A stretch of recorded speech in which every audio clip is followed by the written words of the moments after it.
It is the judgment of this court that you vamoose the camp. In the customary way, sir, in the customary way." Judge Marcus O'Brien was absent-minded, and Mucluc Charley nudged him in the ribs. Marcus O'Brien cleared his throat and went on. "Weighing the gravity of the offence, sir, and the extenuating circumstances, it is the opinion of this court, and its verdict, that you be outfitted with 3 days' grub. That will do, I think." Arizona Jack cast a bleak glance out over the Yukon. It was a swollen chocolate flood running a mile wide and nobody knew how deep. The earth bank on which he stood was ordinarily a dozen feet above the water, but the river was now growling at the top of the bank, devouring instant by instant tiny portions of the top standing soil. These portions went into the gaping mouths of the endless army of brown swirls and vanished away. Several inches more and Red Cow would be flooded. "It won't do," Arizona Jack said bitterly. 3 days' grub ain't enough." "There was Manchester," Marcus O'Brien replied gravely. "He didn't get any grub." "And they found his remains grounded on the lower river and half eaten by huskies," was Arizona Jack's retort. "And his killin' was without provocation. Joe Deeves never did nothin', never warbled once, and just because his stomach was out of order, Manchester ups and plugs him. You ain't givin' me a square deal, O'Brien, I tell you that straight. Give me a week's grub and I play even to win out. 3 days' grub and I cash in." "What for did you kill Ferguson?" O'Brien demanded. "I haven't any patience for those unprovoked killings, and they've got to stop. Red Cow's none so populous. It's a good camp, and there never used to be any killings. Now they're epidemic. I'm sorry for you, Jack, but you've got to be made an example of. Ferguson didn't provoke enough for a killing." "Provoke?" Arizona Jack snorted. "I tell you, O'Brien, you don't savvy. You ain't got no artistic sensibilities. What for did I kill Ferguson? What for did Ferguson sing, 'Then I wished I was a little bird'? That's what I want to know. Answer me that. What for did he sing 'Little bird, little bird'? One little bird was enough. I could have stood one little bird, but no, he must sing 2 little birds. Give him a chance. I went to him almighty polite and requested him kindly to discard one little bird. I pleaded with him. There was witnesses that testified to that." "And Ferguson was no jay-throated songster," someone spoke up from the crowd. O'Brien betrayed indecision. "Ain't a man got a right to his artistic feelings?" Arizona Jack demanded. "I gave Ferguson warnin'. It was violatin' my own nature to go on listenin' to his little birds. Why, there's music sharps that fine strung and keyed up that they'll kill for heaps less than I did. I'm willin' to pay for havin' artistic feelings. I can take my medicine and lick the spoon, but 3 days' grub is drawin' it a shade fine, that's all, and I hereby register my kick. Go on with the funeral." O'Brien was still wavering. He glanced inquiringly at Mucluc Charley. "I should say, Judge, that 3 days' grub was a mite severe," the latter suggested, "but you're runnin' the show. When we elected you judge of this here trial court, we agreed to abide by your decisions, and we've done it too, b'gosh, and we're going to keep on doing it." "Maybe I've been a trifle harsh, Jack," O'Brien said apologetically. "I'm that worked up over those killings, and I'm willing to make it a week's grub." He cleared his throat magisterially and looked briskly about him. "And now we might as well get along and finish up the business. The boat's ready. You go and get the grub, Leclaire. We'll settle for it afterward." Arizona Jack looked grateful, and, muttering something about the damned little bird, stepped aboard the open boat that rubbed restlessly against the bank. It was a large skiff, built of rough pine planks that had been sawed by hand from the standing timber of Lake Linderman, a few hundred miles above, at the foot of Chilcoot. In the boat were a pair of oars and Arizona Jack's blankets. Leclaire brought the grub, tied up in a flour sack, and put it on board. As he did so, he whispered, "I gave you good measure, Jack. You done it with provocation." "Cast her off!" Arizona Jack cried. Somebody untied the painter and threw it in. The current gripped the boat and whirled it away. The murderer did not bother with the oars, contenting himself with sitting in the stern sheets and rolling a cigarette. Completing it, he struck a match and lighted up. Those that watched on the bank could see the tiny puffs of smoke. They remained on the bank till the boat swung out of sight around the bend half a mile below, just as had been done. The denizens of Red Cow imposed the law and executed sentences without the delays that mark the softness of civilization. There was no law on the Yukon save what they made for themselves. They were compelled to make it for themselves. It was in an early day that Red Cow flourished on the Yukon, 1887, and the Klondike and its populous stampedes lay in the unguessed future. The men of Red Cow did not even know whether their camp was situated in Alaska or in the Northwest Territory, whether they drew breath under the Stars and Stripes or under the British flag. No surveyor had ever happened along to give them their latitude and longitude. Red Cow was situated somewhere along the Yukon, and that was sufficient for them. So far as flags were concerned, they were beyond all jurisdiction. So far as the law was concerned, they were in no man's land. They made their own law, and it was very simple. The Yukon executed their decrees. Some 2,000 miles below Red Cow, the Yukon flowed into Bering Sea through a delta 100 miles wide. Every mile of those 2,000 miles was savage wilderness. It was true, where the Porcupine flowed into the Yukon inside the Arctic Circle, there was a Hudson Bay Company trading post, but that was many hundreds of miles away. Also, it was rumored that many hundreds of miles farther on there were missions. This last, however, was merely rumor. The men of Red Cow had never been there. They had entered the lone land by way of Chilkoot and the headwaters of the Yukon. The men of Red Cow ignored all minor offenses. To be drunk and disorderly and to use vulgar language were looked upon as natural and inalienable rights. The men of Red Cow were individualists and recognized as sacred but two things, property and life. There were no women present to complicate their simple morality.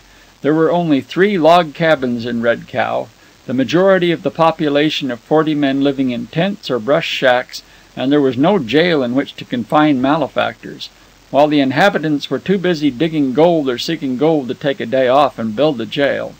Besides, the paramount question of grub negatived such a procedure. Wherefore, when a man violated the rights of property or life, he was thrown into an open boat and started down the Yukon. The quantity of grub he received was proportioned to the gravity of the offense. Thus, a common thief might get as much as 2 weeks of grub. An uncommon thief might get no more than half of that. A murderer got no grub at all. A man found guilty of manslaughter would receive grub for from 3 days to a week. And Marcus O'Brien had been elected judge, and it was he who apportioned the grub. A man who broke the law took his chances. The Yukon swept him away, and he might or might not win to the Bering Sea. A few days' grub gave him a fighting chance. No grub meant practically capital punishment, though there was a slim chance, all depending on the season of the year.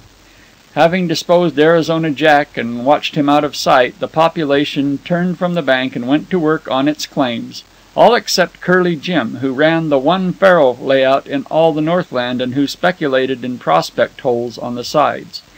2 things happened that day that were momentous. In the late morning, Marcus O'Brien struck it. He washed out $1, $1.50, and $2 from 3 successive pans. He had found the streak. Curly Jim looked into the hole, washed a few pans himself, and offered O'Brien $10,000 for all rights, $5,000 in dust, and, in lieu of the other $5,000, half interest in his faro layout.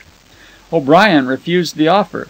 He was there to make money out of the earth, he declared with heat, and not out of his fellow men. And anyway, he didn't like faro. Besides, he appraised his strike at a whole lot more than $10,000.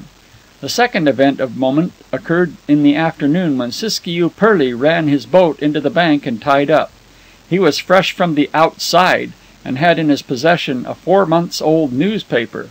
Furthermore, he had half a dozen barrels of whiskey, all consigned to Curly Jim. The men of Red Cow quit work. They sampled the whiskey at $1 a drink, weighed out on Curly's scales, and they discussed the news. And all would have been well had not Curly Jim conceived a nefarious scheme, which was, namely, first to get Marcus O'Brien drunk, and next to buy his mine from him. The first half of the scheme worked beautifully. It began in the early evening, and by 9 o'clock O'Brien had reached the singing stage. He clung with one arm around Curly Jim's neck, and even essayed the late lamented Ferguson's song about the little birds. He considered he was quite safe in this, what of the fact that the only man in camp with artistic feelings was even then speeding down the Yukon on the breast of a 5-mile current. But the second half of the scheme failed to connect.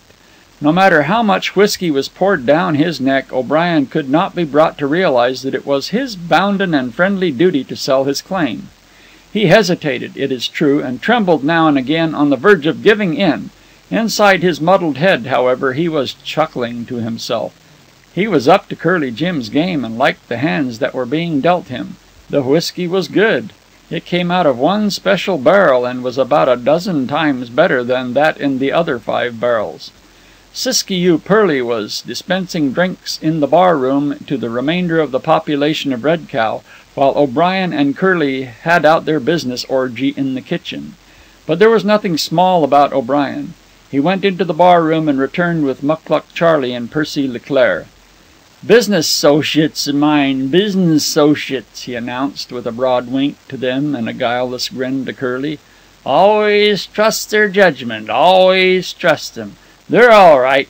Give 'em some firewater, Curly, and let's talk it over." This was ringing in, but Curly Jim, making a swift revaluation of the claim and remembering that the last pan he washed had turned out $7, decided that it was worth the extra whiskey, even if it was selling in the other room at $1 a drink. "I'm not likely to consider," O'Brien was hiccuping to his 2 friends in the course of explaining to them the question at issue.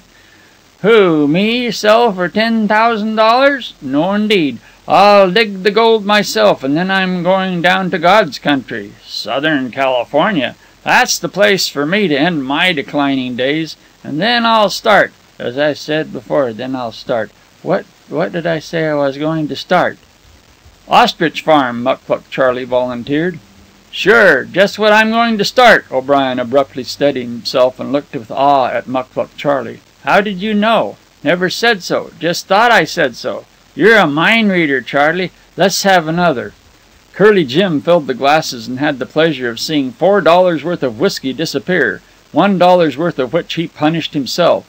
O'Brien insisted that he should drink as frequently as his guests. "Better take the money now," Leclaire argued. "Take you 2 years to dig out the hole, and all that time you might be hatching teeny little baby ostriches and pulling feathers out the big ones."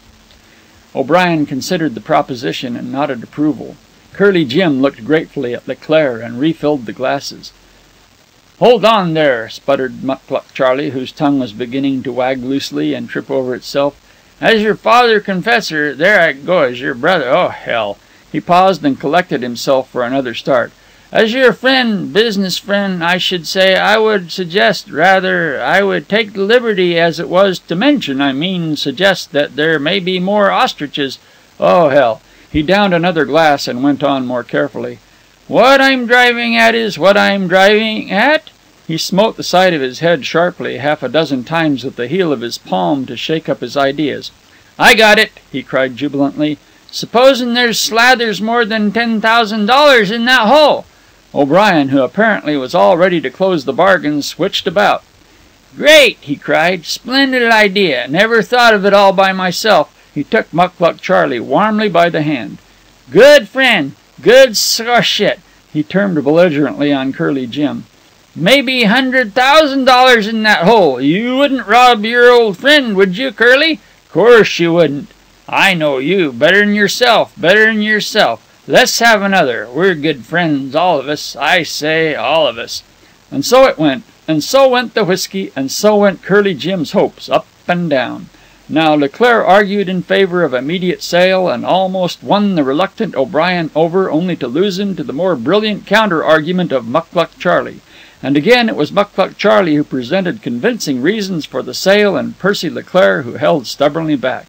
A little later it was O'Brien himself who insisted on selling, while both friends with tears and curses strove to dissuade him. The more whiskey they downed, the more fertile of imagination they became. For another sober pro or con they found a score of drunken ones, and they convinced one another so readily that they were perpetually changing sides in the argument. The time came when both Mucluc Charley and Leclaire were firmly set upon the sale, and they gleefully obliterated O'Brien's objections as fast as he entered them. O'Brien grew desperate. He exhausted his last argument and sat speechless. He looked pleadingly at the friends who had deserted him. He kicked Mucluc Charlie's shins under the table, but that graceless hero immediately unfolded a new and most logical reason for the sale. Curly Jim got pen and ink and paper and wrote out the bill of sale. O'Brien sat with pen poised in hand. "Let's have one more," he pleaded. "One more before I sign away $100,000. Curly Jim filled the glasses triumphantly. O'Brien downed his drink and bent forward with wobbling pen to affix his signature. Before he had made more than a blot, he suddenly started up, impelled by the impact of an idea colliding with his consciousness. He stood upon his feet and swayed back and forth before them, reflecting in his startled eyes the thought process that was taking place behind. Then he reached his conclusion. A benevolent radiance suffused his countenance. He turned to the faro dealer, took his hand, and spoke solemnly. "Curly, you're my friend. There's my hand. Shake. Old man, I won't do it. Won't sell. Won't rob a friend. No son of a gun will ever have a chance to say Marcus O'Brien robbed friend because friend was drunk. You're drunk, Curly, and I won't rob you.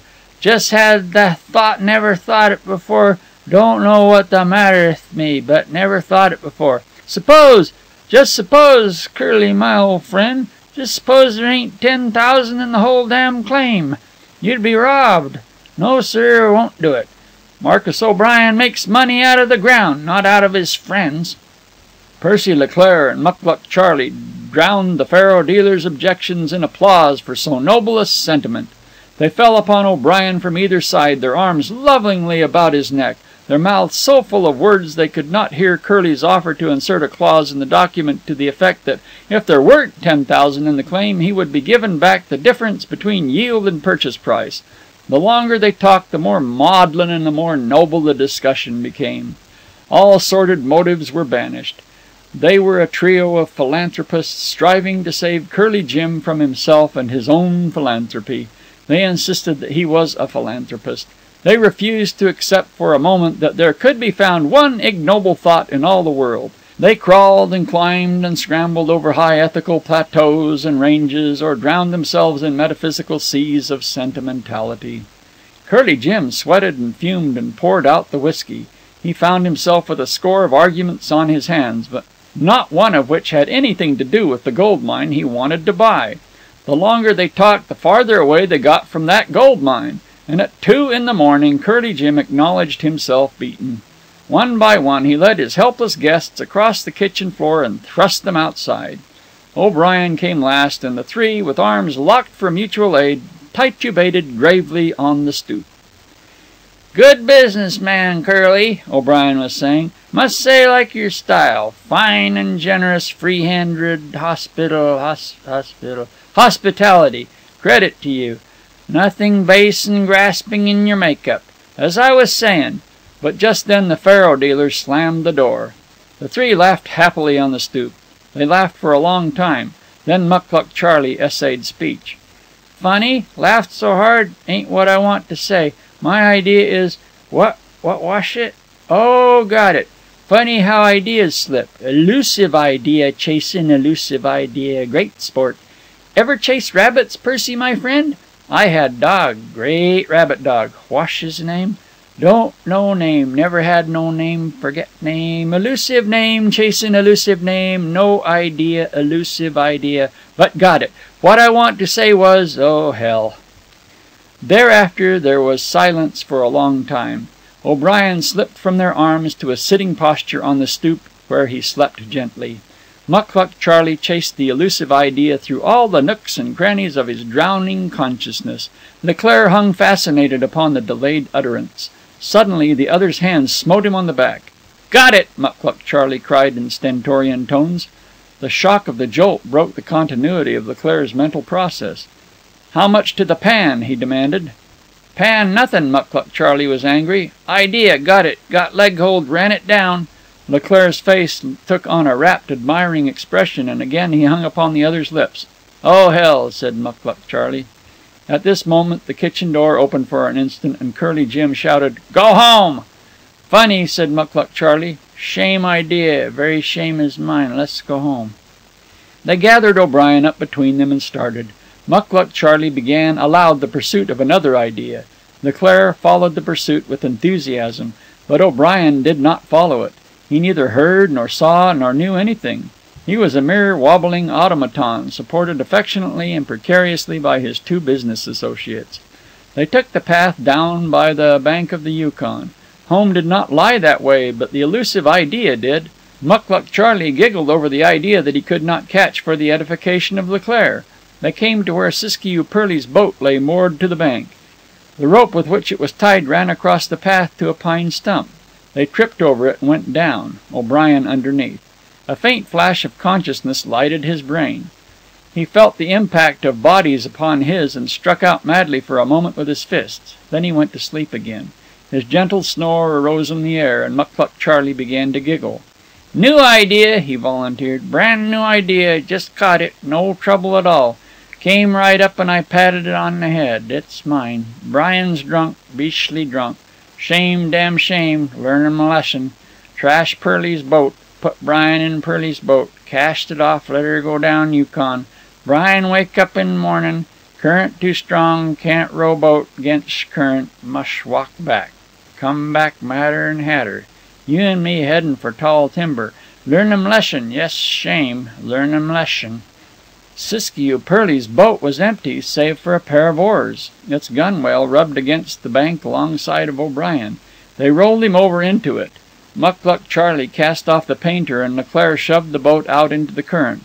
Then, exhausted by their labors, they lay down on the bank and slept.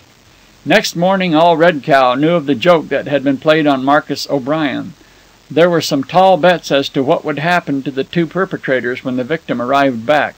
In the afternoon a lookout was set so that they would know when he was sighted. Everybody wanted to see him come in. But he didn't come, though they sat up till midnight. Nor did he come the next day, nor the next. Red Cow never saw Marcus O'Brien again, and though many conjectures were entertained, no certain clue was ever gained to dispel the mystery of his passing. Only Marcus O'Brien knew, and he never came back to tell.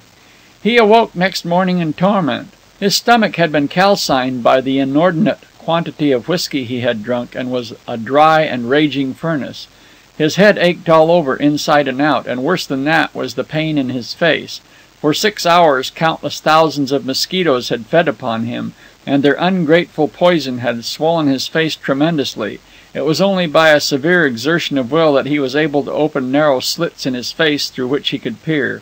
He happened to move his hands, and they hurt. He squinted at them, but failed to recognize them, so puffed were they by the mosquito virus. He was lost, or rather his identity was lost to him. There was nothing familiar about him which, by association of ideas, would cause to rise in his consciousness the continuity of his existence. He was divorced utterly from his past, for there was nothing about him to resurrect in his consciousness a memory of that past. Besides, he was so sick and miserable that he lacked energy and inclination to seek after who and what he was. It was not until he discovered a crook in a little finger caused by an unset breakage of years before that he knew himself to be Marcus O'Brien. On the instant his past rushed into his consciousness. When he discovered a blood blister under a thumbnail which he had received the previous week, his self-identification became doubly sure, and he knew that those unfamiliar hands belonged to Marcus O'Brien, or, just as much to the point, that Marcus O'Brien belonged to the hands. His first thought was that he was ill, that he had had river fever. It hurt him so much to open his eyes that he kept them closed. A small floating branch struck the boat a sharp rap. He thought it was someone knocking on the cabin door, and said, "Come in." He waited for a while, and then said testily, "Stay out, then, damn you." But just the same, he wished they would come in and tell him about his illness. But as he lay there, the past night began to reconstruct itself in his brain. He hadn't been sick at all, was his thought. He had merely been drunk, and it was time for him to get up and go to work. Work suggested his mind, and he remembered that he had refused $10,000 for it. He sat up abruptly and squeezed open his eyes. He saw himself in a boat, floating on the swollen brown flood of the Yukon. The spruce-covered shores and islands were unfamiliar. He was stunned for a time. He couldn't make it out. He could remember the last night's orgy, but there was no connection between that and his present situation. He closed his eyes and held his aching head in his hands. What had happened? Slowly the dreadful thought arose in his mind. He fought against it, strove to drive it away, but it persisted. He had killed somebody. That alone would explain why he was in an open boat drifting down the Yukon. The law of Red Cow that he had so long administered had now been administered to him. He had killed someone and been set adrift. But whom? He racked his aching brain for the answer, but all that came was a vague memory of bodies falling upon him and of striking out at them. But who were they? Maybe he had killed more than one. He reached to his belt. The knife was missing from its sheath. He had done it with that, undoubtedly. But there must have been some reason for the killing. He opened his eyes and in a panic began to search about the boat. There was no grub, not an ounce of grub. He sat down with a groan. He had killed without provocation. The extreme rigor of the law had been visited upon him. For half an hour he remained motionless, holding his aching head and trying to think. Then he cooled his stomach with a drink of water from overside and felt better. He stood up, and alone on the wide-stretching Yukon, with naught but the primeval wilderness to hear, he cursed strong drink. After that he tied up to a huge floating pine that was deeper sunk in the current than the boat, and that consequently drifted faster. He washed his face and hands and sat down in the stern sheets and did some more thinking. It was late June. It was 2,000 miles to Bering Sea. The boat was averaging 5 miles an hour. There was no darkness in such high latitudes at that time of year, and he could run the river every hour of the 24. This would mean daily 120 miles. Strike out the 20 for accidents, and there remained 100 miles a day. In 20 days he would reach Bering Sea, and this would involve no expenditure of energy. The river did the work. He could lie down in the bottom of the boat and husband his strength. For 2 days he ate nothing. Then, drifting into the Yukon flats, he went ashore in the low-lying islands and gathered the eggs of wild geese and ducks. He had no matches and ate the eggs raw. They were strong, but they kept him going. When he crossed the Arctic Circle, he found the Hudson Bay Company's post. The brigade had not yet arrived from the Mackenzie, and the post was completely out of grub. He was offered wild duck eggs, but he informed them that he had a bushel of the same on the boat. He was also offered a drink of whiskey, which he refused with an exhibition of violent repugnance. He got matches, however, and after that he cooked his eggs. Toward the mouth of the river headwinds delayed him, and he was 24 days on the egg diet. Unfortunately, while asleep, he had drifted by both the missions of St. Paul and Holy Cross, and he could sincerely say, as he afterward did, that talk about missions on the Yukon was all humbug. There weren't any missions, and he was the man to know. Once on Bering Sea, he exchanged the egg diet for seal diet, and he never could make up his mind which he liked least. In the fall of the year, he was rescued by a United States revenue cutter, and the following winter he made quite a hit in San Francisco as a temperance lecturer. In this field he found his vocation. "Avoid the bottle" is his slogan and battle cry. He manages subtly to convey the impression that in his own life a great disaster was wrought by the bottle. He has even mentioned the loss of a fortune that was caused by that hell-bait of the devil, but behind that incident his listeners feel the loom of some terrible and unguessed evil for which the bottle is responsible. He has made a success in his vocation, and has grown gray and respected in the crusade against strong drink. But on the Yukon, the passing of Marcus O'Brien remains tradition. It is a mystery that ranks